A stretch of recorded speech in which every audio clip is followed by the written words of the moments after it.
I couldn't leave town because I was still on parole. But anyway, but I wasn't working for him. He just gave me a place to stay, give me a couple of dollars when he come back. Not that I was like slaving for Mike or something like, but I was changing my life, and that's what change looks like. It looks like you like if I gave up my childhood to do the streets, drugs or whatever, and then I'm trying to get back into society, right? As not taking nobody's stuff, not doing what I used to do. Just saying I'm gonna do something right brought me to this point. Like Mike just saying he know me from around the way, and he just saying, "Yo, live in a crib." Like that's some out of this world stuff. Cause I know him, we know each other, but him and my other friends is more friends than me. You know what I'm saying? But I know him. But anyway, so I'm the one that got the break. But I got the break because I was working hard at being not going back to jail.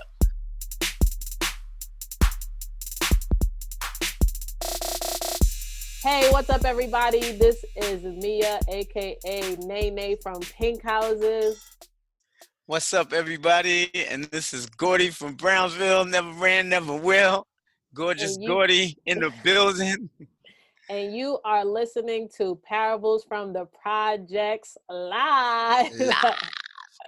We are coming to you live and direct, man. Happy birthday, first of all. Happy eternal birthday to Malcolm X. I'm happy to be doing this podcast on such a great leader, great visionary, great activist birthday.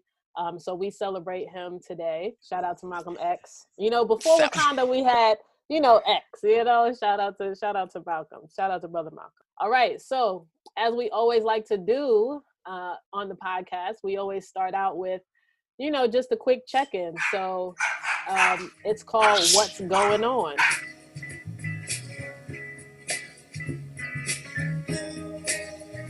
What's going on with me is I'm keeping my whole crew positive, and like I've joined the Avengers now. So they recruited me as one of the, I'm G-Man though, I'm the hood Avenger. Like I got mad superpowers too, You're the hood of I'm telling you, I'm the hood because you gotta understand, like you're gonna have to be a superhero through this. I don't care who you call yourself or who you want to be, but man, it's so many stories and there's so many people that died, and then people call you with all this death stuff, and then you worry about, man, you get to worrying. It was already, we was worried about some other stuff before this corona stuff. Now you worried about corona. Like my people was dying already. So it's kind of like if you don't have nothing, people gonna be calling you. This is what I'm saying.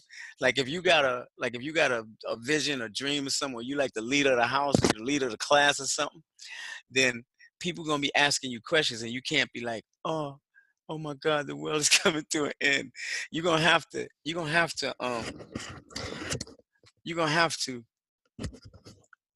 Anyway. We're going to get into it, I guess. What's up, everybody? That's what's going on with me, though, man. I'm trying to keep the world together, man. I'm trying to, hold everybody together. Like this too shall pass, baby boy. We ain't the first ones had it. Yeah, we're going to lose some people. Anyway. But we will persevere. What's persevere. All right. So yeah, what's going on with me? Here, definitely looking to not get used to this, because we should never get used to this, but I am enjoying getting into a groove and getting into a routine with my schedule and with working from home. Definitely rearranged my space so that I can be comfortable, so that I can enjoy spending 8 hours a day in my room, on the computer. Granted, I do give myself time to go out to the kitchen, of course, to get food, but also to go on runs and things like that. But yeah, what's going on with me is I'm enjoying also working on our screenplay. So for those that don't know, my dad and I are talking about, writing every day, and talking about this film that we've been working on for 12 years.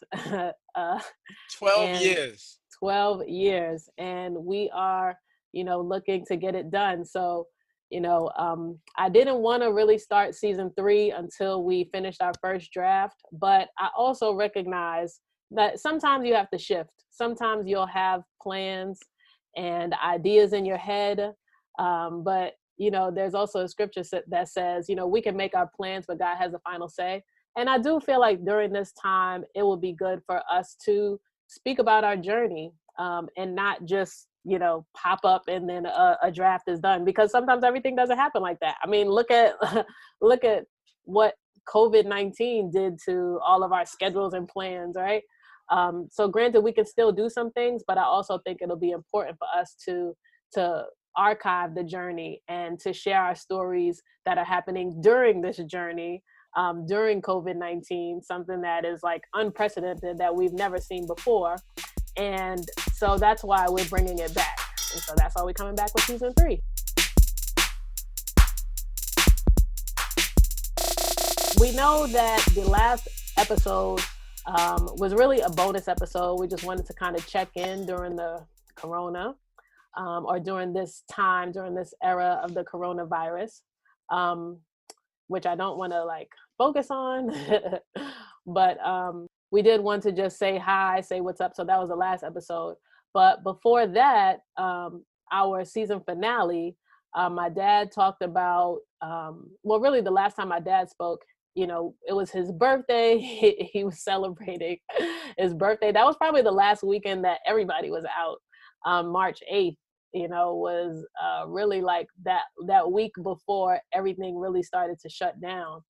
And so that was the last episode where we left off. But also he was talking about 1995, when he was working with Mike Tyson, and when he was talking about that, everywhere he went, he was the one carrying his bags. He was talking about how they gifted him with the Lexus Jeep. When we were taking the train, like tokens were our best friend. We used to split like, we used to split cheeseburgers from McDonald's. Like we weren't like always in this whole, truck full of kids. We had a train full of kids, and we used it as our monkey bars and things like that. So that's the last thing that he was talking about. I know that my next story is Hampton, but Dad, why don't you, go back to your stories of, once Mike came out of jail, he started to fight, but also you were like taking care of the kids. So tell us a little bit about that. Yo, so wow.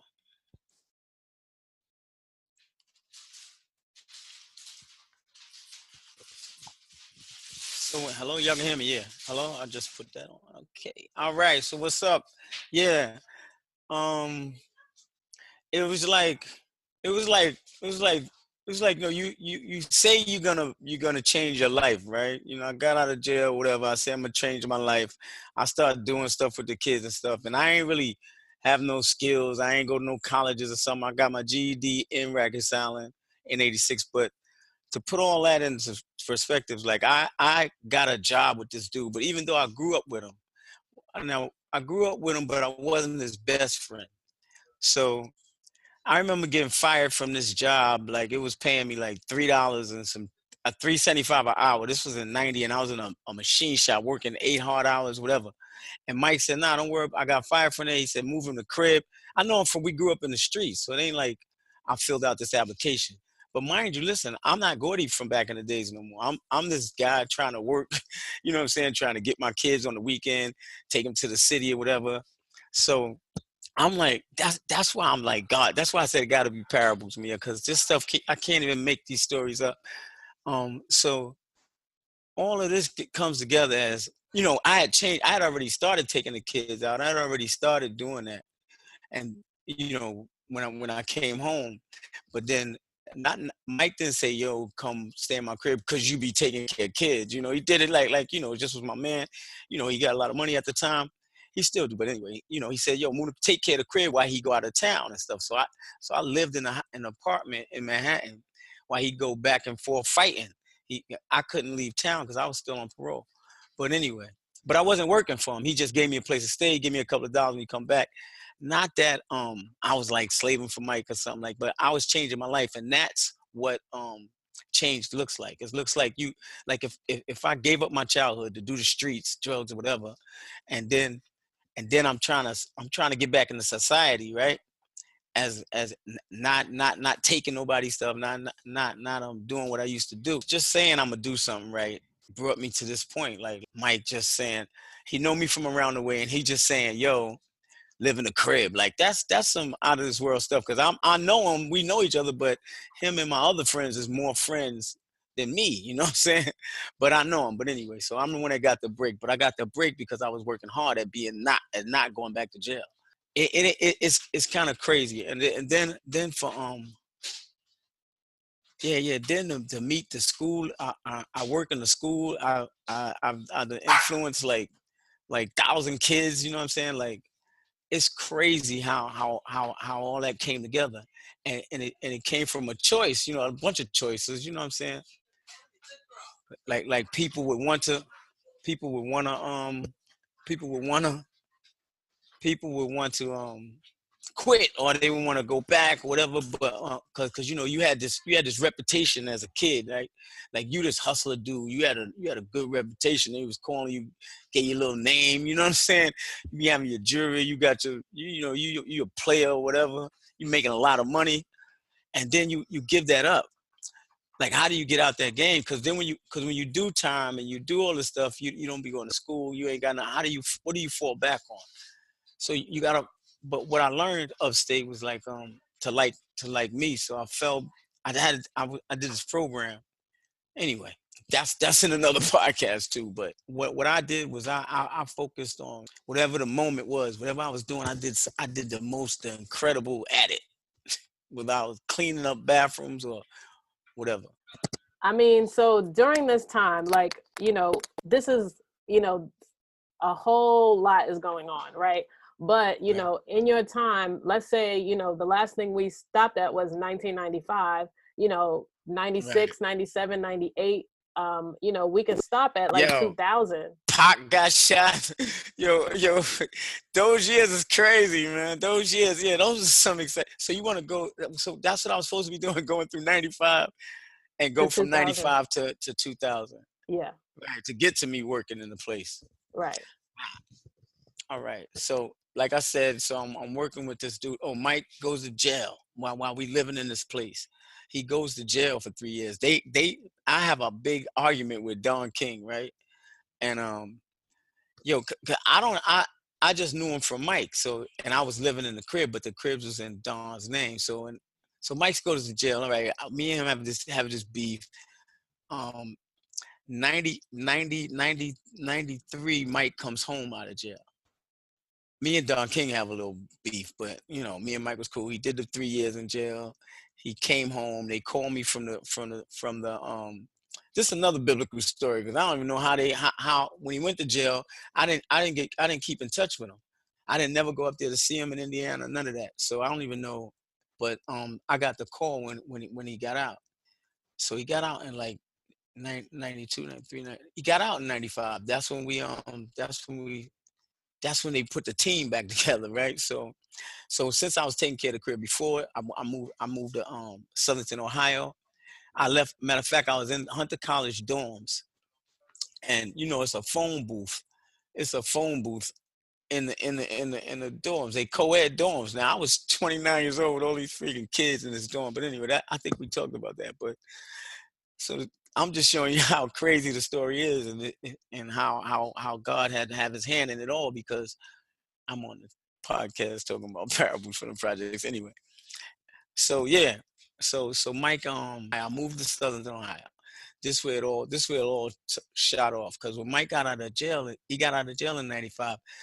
They was at the Rory and the people who the rest of our crew was at the jail picking him up. So I went to the crib. I went to his house. I moved in the house and I got the whole house together. I did the fix the tiles and cleaned the house or whatever, because I was good at cleaning.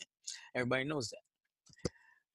Now they all come home. We set up fights. First fight was Peter McNeely.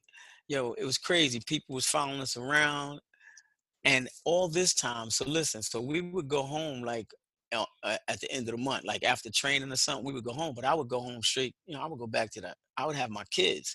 So everybody used to hear I was working for Mike, and the kids was like, "What? Get out of here!" But so I brought them. I used to bring them to the fights, like they had they had, it was crazy how we was first on trains. Mia, how we gonna tell that story? Because so it's like in '95, it kind of made all of the hard work that we was doing, wasn't all of the hanging out we was doing on the trains. We was splitting McDonald meals, but then I got the job with Mike, and we was just picking up and going to we was going to Great Adventure like on a whim. Whenever I come home from training or the fights, I would go get the kids. I think leading up to Holyfield, I mean, it's going to be fast, but because since we were talking about, the Lexus truck, we used to go to Rucker Park, and then, all this stuff was happening, but then, boom, the bite happened, then the bite happened again. You know what I mean? Like, Right. maybe you could tell in between, like from the Lexus truck to the bite, like, those years. So here go another part of this. This is like, what's this, like our 26th episode, Mia? It's like a 20-second. And I just don't want people to think that it was just Mike. You know what I'm saying? Because before it was Mike, it was us. It was the kids. We didn't ask Mike for a job. That's what I really want everybody to understand, that we didn't go out for none of this. I didn't like when I came home, I didn't say, oh, I'm gonna be good. I'm gonna start working for Mike. That wasn't like a goal. That just happened. So you never had a goal for working for Mike, right? I was still living in the projects. So these are still, parables from the projects. You were coming to pick us up. So we used to take the trains, and it was crazy when I came back to the projects because I didn't go get my friends or nothing. I went straight to get Mia. Then I went to get my daughter Janae and Pink House. I mean, Janae, and then we went and picked up like 10 other kids. And I like surprised them. I said, Mia, when I get out there, I got a new truck. And mind you, we was on the train for some years. We was going back and forth to the city, not even to, I ain't had no money. So we was going back and forth to the city, Mm-hmm. marching in the streets. I had the kids doing all types of crazy stuff, but we was having fun. Mm-hmm. And we used to split McDonald meals, like 9 of us. So anyway, so when we used to point at cars, so when I got the Jeep, it wasn't really for me. It was funny that everybody got Benzes and I got this Lexus Jeep, but that's what I really wanted. Like I wanted someplace to put all the darn kids in. So when I got it back to New York, it still had, it had Nevada plates on it. So when I picked the kids up from Pink Houses, so I had parked the truck a little ways, and I went and told me and them, tell them to meet me in front of Tiffany Building. And when the kids came running, so they came around and said, all right, y'all, let's go. There's like, dag, man, can we take a cab? They used to ask me, can we take a cab to the train station? Because at Pink Houses, to the It's so train, far to the A train, it's a long walk. It's a long walk to the A train. So anyway, I was like, nah. I was like, yeah. I was like, nah, we gonna walk. And man, so I said, matter of fact, look at this. And I brought them to the truck, man. It was like everything for them, man. It was crazy. And them kids, and sometimes we used to go to the movies. We used to do regular stuff, but then sometimes we didn't know what to do. We just piled up the truck and just went. We was crashing barbecues. We was going to people. We was doing everything. But Going to people. We was going to different projects to go to we was different going people's mothers' houses different to people to projects.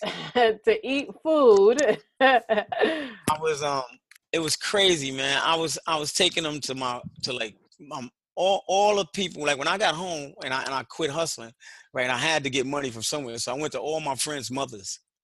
So In I was like, yo, Brownsville. yeah, in Brownsville, right in South Florida. I used to stay at Jacoby Mother House. I used to stay at App Mother House. I used to stay at all these people Mother House, Rock Mother, Miss Cooper, Miss Livingston. Yo, I'm telling you, man, it's like And so all of we them, used to go all of to them, church. and We used to then go to church on oh, Sundays, and then after church, we would go to somebody's mother's house. And mind you, it was like at least 5 of us, at least, And then and I on the go there, and they way gotta to get this whoever's mom's house it was, Dad would see everybody that he know. He know everybody, so we stop at everybody. Yo, Gordy, Gordy, Gordy, Gordy, Gordy, Gordy. Go up to the house, eat some food. He eat mad bread and chicken. Then we would go back downstairs. Then Janae would say, "Let's go to Mickey Bar," and we would go to the game room. go to Manhattan. We was doing the darn thing, man. We was doing it, man. We until the bite. The bite brought us. Now, I think But it I wasn't don't even think it was the until the bite. bite, Yeah, because even after the it bite, was you still before that. came down to It was when I got Hampton and married. Yeah, so responsibilities had changed, and they was getting You older. got married? Yeah, in '98. Yeah, To who? to this girl named Tasha. We ain't. Nice. Yeah, we not together no more. Oh, I thought so.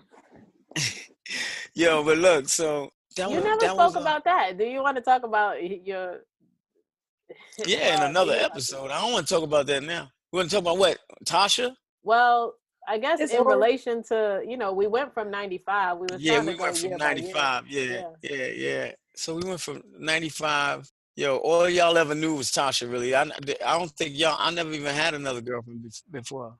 Right. I never would bring the girl around them. Yeah, I don't think I did, though. I think I was all kids, yo. Right. So So, you want and that's another thing. That's another thing that happened in my life. So, this another thing happened, right?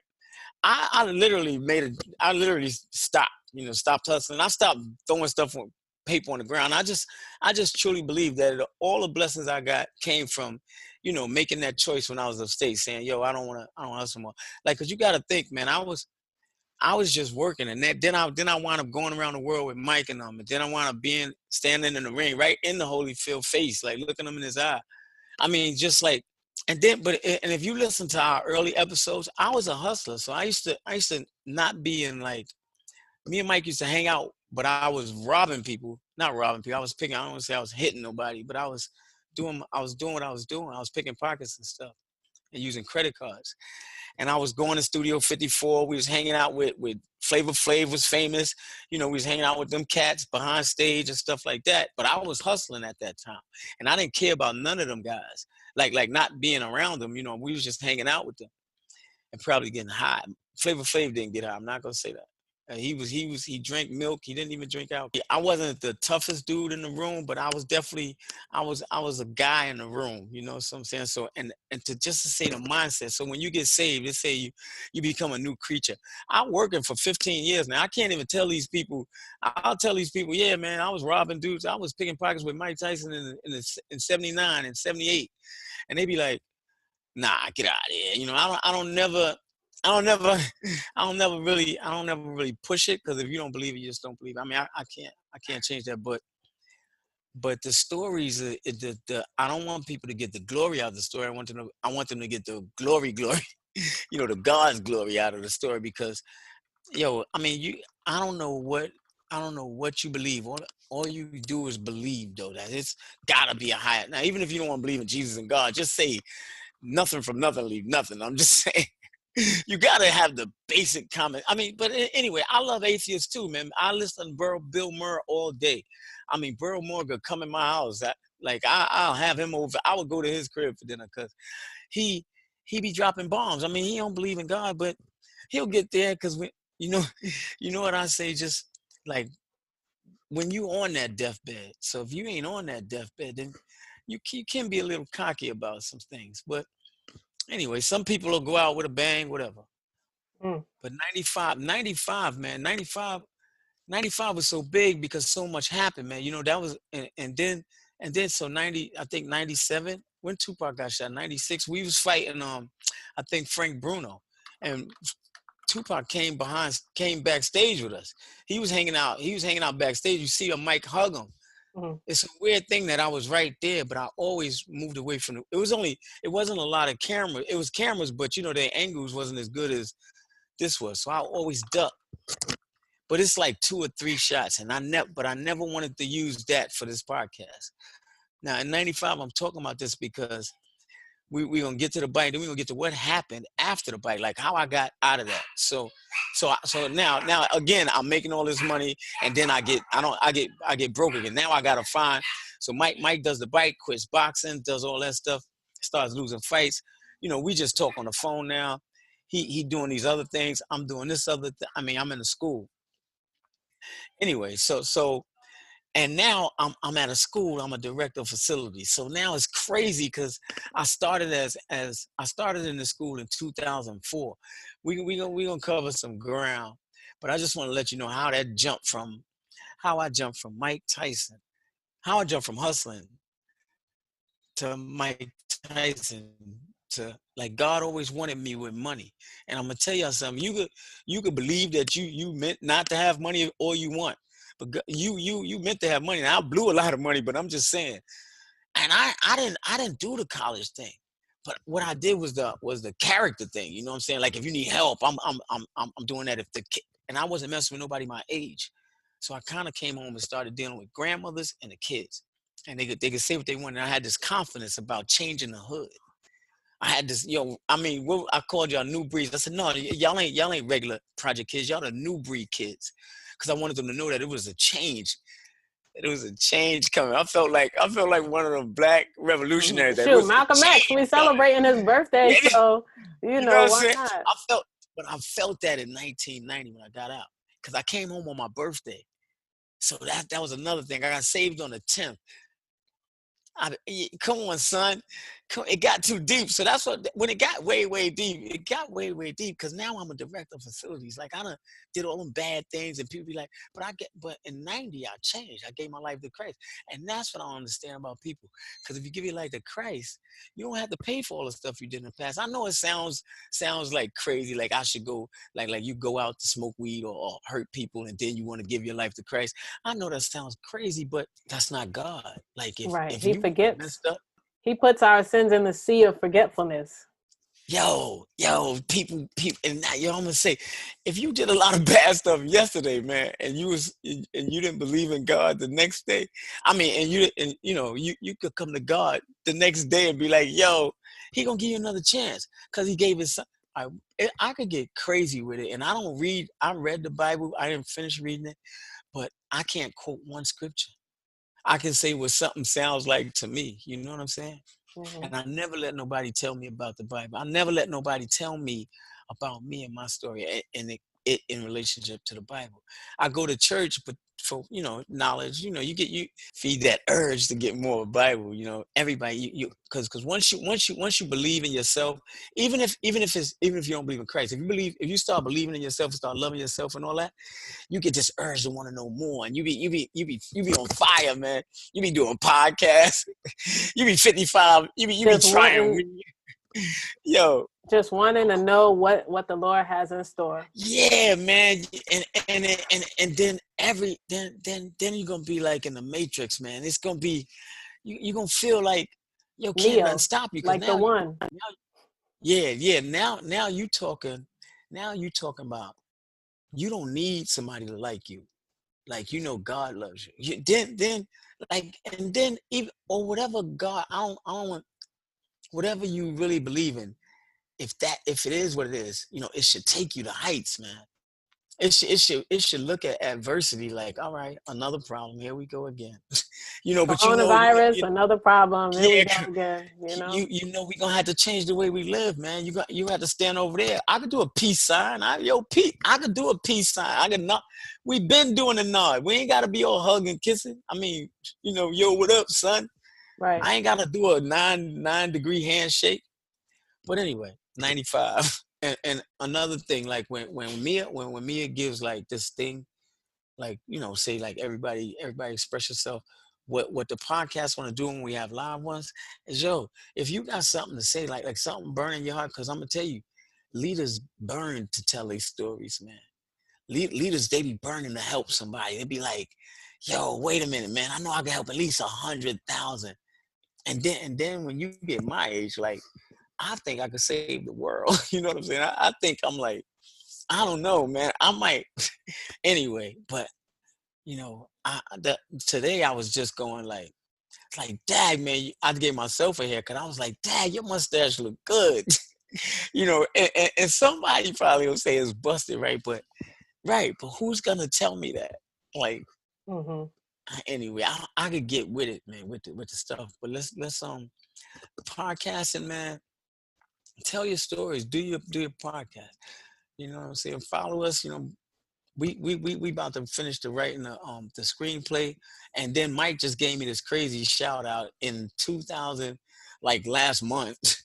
Like he was like, yo, he was on another podcast and he was telling people he's on Big Fendi. Now I don't know what your podcast taste is, but Big Fendi is a friend of mine too, and he was like, Now, mind you, we started this podcast when last year, and this just came out Last that he year, was Father's talking. Day, yeah. Like, yes, last year Father's Day. Now this dude was talking about, yo, the dude Fendi was like, yo, I ran into your friend Gordy, and he was like, oh, I love Gordy, man. Yo, he was the best pickpocket in New York City back in the 70s and 80s. Yeah, an old friend of yours. I bumped into an old friend of yours, Gordy from Brooklyn. I love Gordy. Gordy was back in the day. He was a pickpocketer. We call it Jocelyn. For me, he was one of the greatest pickpockets in the city of New York. Yes. Say it again. One of the greatest pickpockets in the city of New York. He's one of the guys that would go out in the morning and come back with $40,000 from pickpocket. Wow. How does a guy come out? He's pickpocket, and pickpocket, you get like $800 a big hit, a $1,500 a big hit. How do you come back with $40,000 at the end of the day from a 7 to 6 day? So hold on. So this guy Gordy would go on the trains of New York buses, no matter what it was, and would do what? Jocelyn. And these guys come back with so much money. These guys come back with brand new tailor-made suits. And they were the first guys that I saw that were like 13 years old. They used to have their clothes made. I never saw that before. Then I saw these guys with suits, tailor-made suits, and they had pockets on the side of their legs. And I never saw that before with Gordy. Gordy's like 2 years older than me. So I used to see these guys with suits and chains, and they had the watch, like the long jean watches in the late 70s were big. And they used to wear Pierre Cardin. Those were the shoes back in the day. And British Walkers. And they were really... And Playboys, shit like that. And British Walker, they're very fashionable dresses. Him, Webb, and all those guys, Gordy and Rock, these guys knew how to dress. These got really sharp dresses to be kids. For people who don't know... So, and then he told some stories, right? And the thing is, like, I've been telling people that. Like, I didn't call Mike. I didn't say, yo, could you give me a shout out? But it was time for people to know that, and other people, you know what I'm saying? So now my friends, and I'm gonna tell you, it might not be the people who I'm talking to now, but my friends, like 9 people call me already. And these are my friends who still sniffing dope, who still hustling, who still picking pockets, who still sticking dudes up, who still plotting to rob a check cash place. These dudes are still out there. They didn't change. So, but they call me. Just like, yo, man, Mike gave you a shout out. And I was like, yeah, man, but you ain't hear what he said about changing your life, about giving up, you know? But I'm trying to downplay that part, but that's what they look at. So now, and then now it's some people that even, they don't believe I had that title. So now you just think about it. I'm talking to y'all about, like y'all done went to college, y'all done experienced some things in life. Y'all done traveled, y'all done experienced some things. Now this dude is telling you these stories right now. I still have haters. Like, dudes is probably gonna be like, yo, you wasn't better than me. Like, it's crazy to, once you stuck in a hood mentality, yo, if something could break you out of that mentality, you could live in the projects and make it. Like Mia, you could grow up. If you saw Mia's apartment, yo, Mia's apartment was jam packed. She had grown people living up. It was people in the crib, right, Mia? Yeah, You yeah. ain't. I didn't. And then I didn't. Like I 6 people wasn't. in I a 2 wasn't a great bedroom. father. So yeah. 6 people in a 2-bedroom Mia grew up in pink houses on the first floor. Right. Yo, when them bullets is flying, you know you lit. You got to hit the floor. Moms did most of that work, man. But then I came home. I came home and it was like, yo, I'ma help, cause I was a deadbeat dad at first. It was crazy, man. And now we doing it anyway.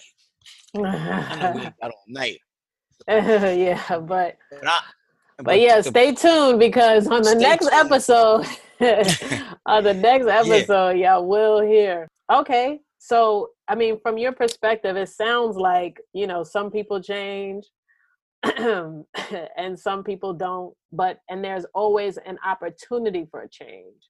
Like our pastor says, Dr. El Bernard, shout out to Dr. El Bernard, change is a process, not an event. Like we told Jalen today, and anybody can change at any time. So I think that I think is, kind of like the parable of the day, is change is a process, not an event. Um, and, you were able to change from the lifestyle that you lived to, to the lifestyle that you have today. Now, 95, the last thing that I feel like we kind of went up to was your wedding. I mean, that was in 98, right? I'm saying we went from like 95 to 98. You didn't really talk about after your wedding, and we didn't really talk about, leading up to the bite, and even though there were more things around that, but we're just thinking about major events that happened, and we can go around that. So on the next episode, yeah, we could go from the wedding. We could go quick. We gonna time. I'm gonna time a minute to the up to the wedding. How did that even happen? That was a miracle too. That's a whole nother miracle. And then a friend of mine, yeah, up to the wedding was crazy. so Wow. we could go from the wedding to 2000. 2000, I was in 10th grade. That's when I just went to high school too. So That was Harry Van Arsdale? yeah. Yo, Mia was a basketball star. I don't even, if y'all, and she, yo, Mia was crazy word. Remember Soup? So also on our episodes, we also always like to do a Parables from the Projects Person of the Day. And so since we had a live event, I want to give our Parables from the Projects Person of the Day to, drum roll please, the people that joined our Zoom call. So we got Cheech, that is Chinema Ume, Destiny Jackson, Rasan Nichols, and Kemi Mustafa. Hey, we love y'all.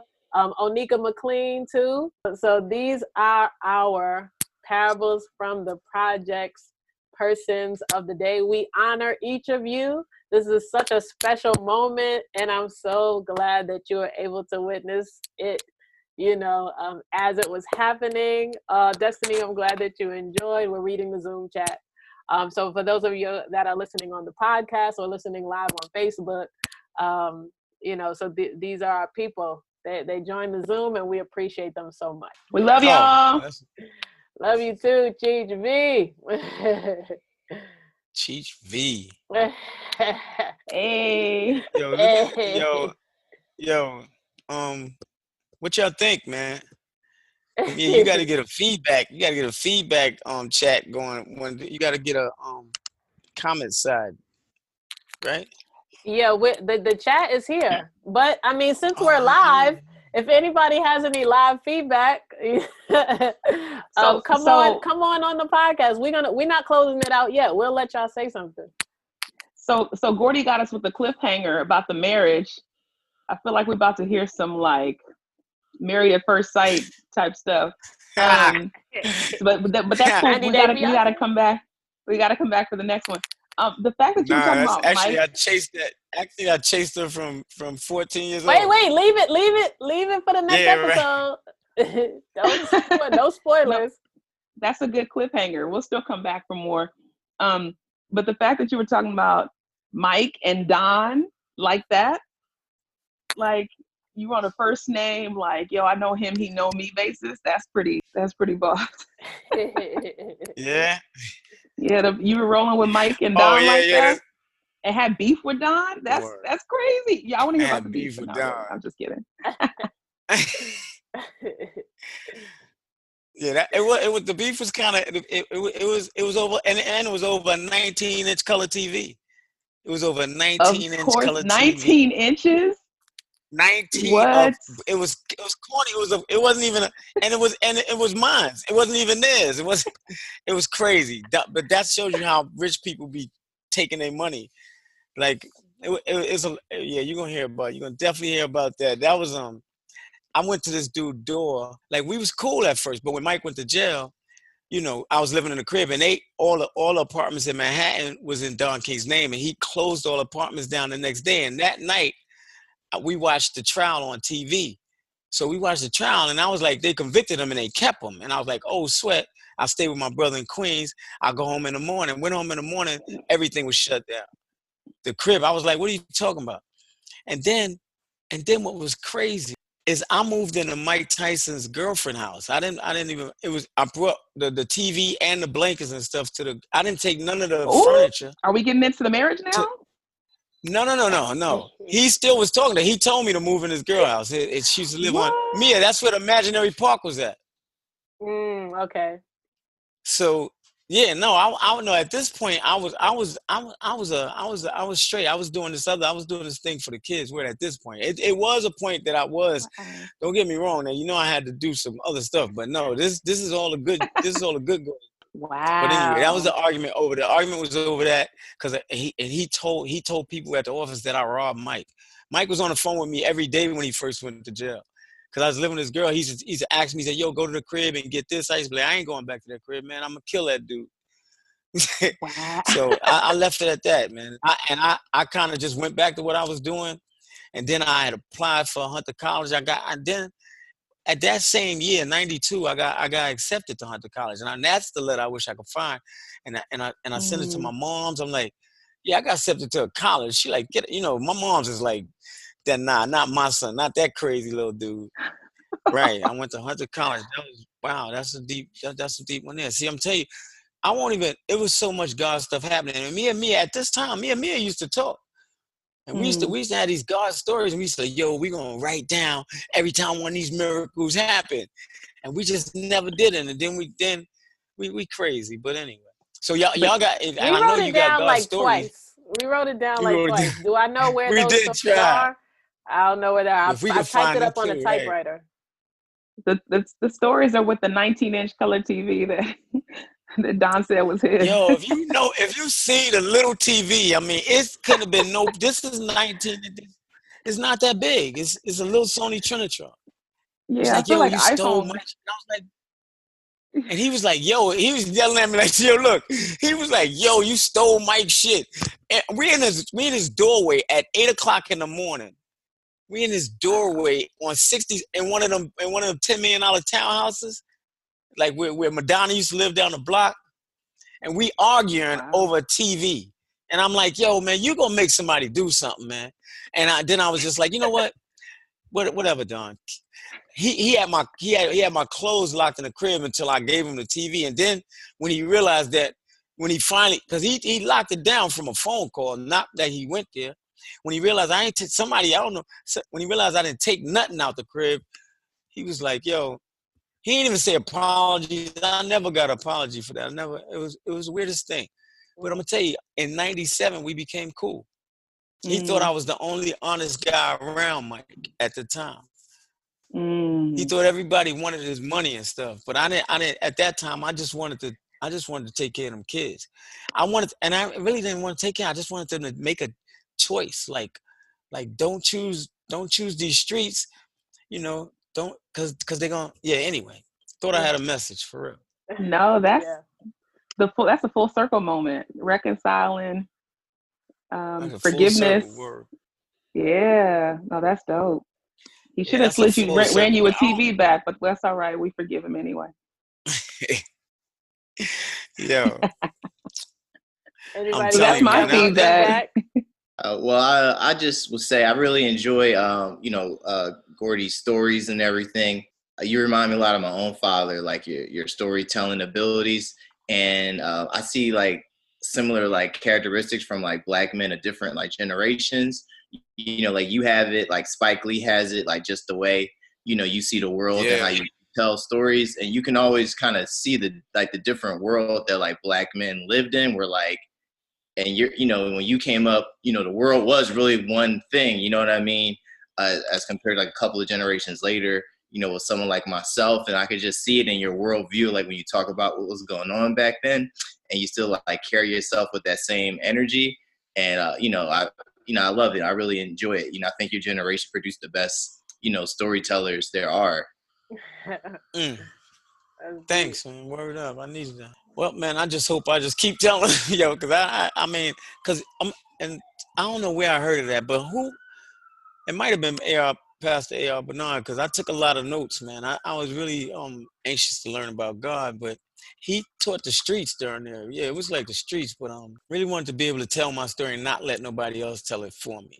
That's what I learned. That was my thing, because I know people change some stuff, and they will try to, and depend on who tells your story. I got a lot of people that don't like Gordy too. So they might tell a story like, yo, this dude wasn't nobody or something, and that's not true. And you could get, you know what I'm saying? So I like to get mines. And I think everybody in there and everybody should tell their story. Whatever you feeling at that time or whatever you living through or whatever you're going through, tell the people. Because somebody gonna tell it different. And you really wanna you guys are hungry. You know, you stay hungry for stuff. I was saying that Turn I off just crooked. appreciate just like the transparency in your storytelling, because a lot of the times we're fed so many different stories and recounts that aren't true, and it's made to seem like one way to present a certain image, but we never really get like just the fresh perspective, like here's what happened. You know, I'm a person that really appreciates like honesty, no matter if it's good, bad, or whatever the case may be, because our stories aren't picture perfect. And I just appreciate having, you know, you all share your story and letting, you know, everybody know, like, you know, we all come from different places. It may look perfect now or pretty now, but it's like, you know, it takes a lot to get here. Absolutely. Whew. Well, thank you. Yeah, Thank do you man. for sharing It's a that. lot, yeah. But you can do it, I'm telling you, man. We superheroes, man. People gotta watch Marvel movies now. I'm telling you, because they win. They win in the end. I mean, if you don't believe, you know, some people don't believe in God. So I'm like, yo, Marvel is the next best. Anyway.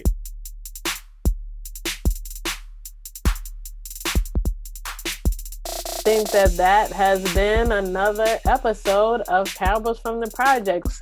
Make sure that you check us out on parablesfromtheprojects.com. We still have that active. You can follow us on social media. I'm at Mia_Hall19 on Instagram and Twitter. And we're Parables from the Projects on Facebook. My dad is Gorgeous Gordy 9 on Instagram. Keep the Shape You on Twitter. So y'all can follow him there. And we're also at Project Parables Keep on the shape Twitter. you in.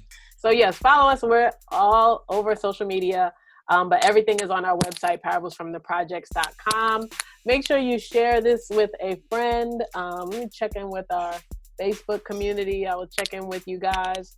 But you know, And also we're gonna invite some you know, I gotta get my people to come on, you know, so we can have, you know, we have these this, you know, we have these old school dudes and these millennials. We could build a community, man. People you know out there is working, is doing it, you know. There are people overcoming a lot of stuff, man. You know, sad people dying and all that. So right. So that's why we want you to share this podcast with a friend. Share it on, you know, now we're not on Facebook, but you know, you can share it on Facebook, on Spotify. It lets you share it. If you're listening on Apple or, you know, on another platform right now, you can take a screenshot and share it on your stories. Tag us at Mia_Hall19 and at Gorgeous Gordy 9. So we love y'all. We pray that y'all stay blessed, stay up. And remember, it's all good in the hood. Peace out. bam, bam, bam, bam. Bam, bam, bam, bam.